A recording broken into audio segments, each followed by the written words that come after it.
Buenos días a todos. Hoy día les voy a enseñar cómo utilizar el pasado en espagnol. Esto es la clase del nivel 1. Donc, je vais vous enseigner à utiliser le passé en espagnol pour le niveau 1. Alors, je vais vous montrer vraiment la base. Oups, ça ne fonctionne pas. Alors, il y a 4 types de passé en espagnol au passé de l'indicatif. C'est les mêmes, c'est exactement la même chose qu'en français. Donc, c'est pas très difficile pour nous d'apprendre ces temps de verbes-là. Il suffit de les pratiquer. Le premier temps de verbe, c'est l'imparfait, el pretérito imperfecto. C'est l'équivalent en français de l'imparfait. Je vous donne un exemple de l'imparfait. J'allais à l'école dans le passé. À tous les jours, j'allais à l'école quand j'étais jeune. C'est une action habituelle, quelque chose qu'on a fait de façon fréquente, mais dans le passé. On le fait plus aujourd'hui. Donc, c'est ce qu'on veut dire par une action habituelle. C'est dans ces cas-là qu'on va l'utiliser. Le passé simple, c'est le pretérito indefinido. C'est une action qui est complètement terminée dans le passé. En français, ça serait l'équivalent de je fus un bon étudiant quand j'étais jeune. Je fus un bon étudiant, c'est certain que nous, dans le langage de tous les jours, on dit pas ça. On va l'écrire, c'est beaucoup plus associé à la littérature qu'au langage parlé. Sauf qu'en espagnol, c'est vraiment très, très, très utile, le passé simple. C'est le temps de verbe qui est le plus utilisé, contrairement aux autres, le suivant, qui est le pretérito perfecto, qui est le passé composé. Le passé composé, en français, on l'utilise tout le temps pour parler. Hein? J'ai été à l'école, j'ai mangé ce midi. En espagnol, c'est très peu utilisé et c'est surtout utilisé en Espagne. Beaucoup moins en Amérique latine.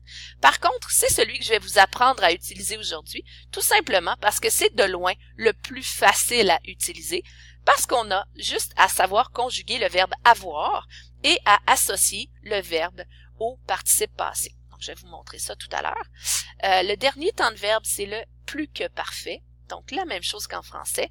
Le plus que parfait, ça désigne une action qui est arrivée avant une autre action dans le passé. Un exemple du plus que parfait en français, ça serait « J'étais dans mon bureau lorsque j'ai entendu la cloche ». Ça, on verra pas ça ensemble cette session-ci, c'est beaucoup moins utile en français. Donc, première chose, je vous invite à regarder la petite vidéo qui est très intéressante. Ensuite, de façon générale, as, a, hemos, habéis, han, c'est la conjugaison au passé simple du verbe avoir. Donc, yo he, tu has, él ha, nosotros hemos, vosotros habéis, ellos han. Et lorsque vous avez conjugué, comme par exemple j'ai, tu as, il a, nous avons, vous avez, ils ont, vous le mettez avec le participe passé. Donc, he hecho, he leído, he nadado. Donc, vous devez savoir comment créer le participe passé pour être capable de l'associer avec le verbe avoir qui est conjugué. Pour faire un participe passé, il faut mettre les lettres A, D, O lorsqu'il s'agit d'un verbe en AR. Il faut enlever le R aussi. Donc, par exemple, le mot cantar, donc le verbe chanter, il faudrait enlever le R à la fin et remplacer, ajouter ADO à la fin. Donc, cantado, he cantado, tú has cantado, él ha cantado, hemos cantado, habéis cantado, han cantado. Okay? Assez facile à faire. Si les verbes se terminent en ER ou en IR, il faut terminer par IDO. Donc, vous enlevez le ER ou vous enlevez le IR et vous remplacez ça par IDO. Par exemple, le verbe comer, c'est le verbe manger. He comido, tú has comido, él ha comido, nosotros hemos comido, vosotros habéis comido y ellos han comido. La même chose pour le verbe sentir, ça serait l'équivalent en français du mot ressentir. Hein? Pas le verbe sentir avec notre nez, mais ressentir quelque chose. Et ça deviendrait sentido. J'ai ressenti. Il y a malheureusement en espagnol, ce qui est difficile, c'est souvent les exceptions. Il y a des verbes irréguliers. Les verbes irréguliers qui sont un petit peu plus difficiles à apprendre à conjuguer parce qu'ils défient la logique. Ça, il faut les apprendre par cœur. Si on veut les connaître, on n'a pas le choix. Voici quelques exemples. Au participe passé, escribir devient escrito.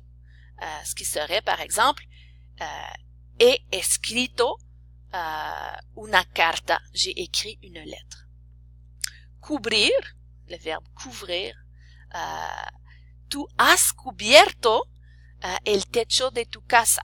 Okay, tu as couvert le toit de ta maison. Dernier exemple, volver, pardonnez mon accent, donc le verbe revenir. Él ha vuelto a la escuela. Donc, il est revenu à l'école. Donc, je termine avec ces exemples-là. Ayer he leído un libro grande. Ayer he ido a la escuela con mi amigo. Ayer he visto a Miguel en la calle. Merci. À bientôt.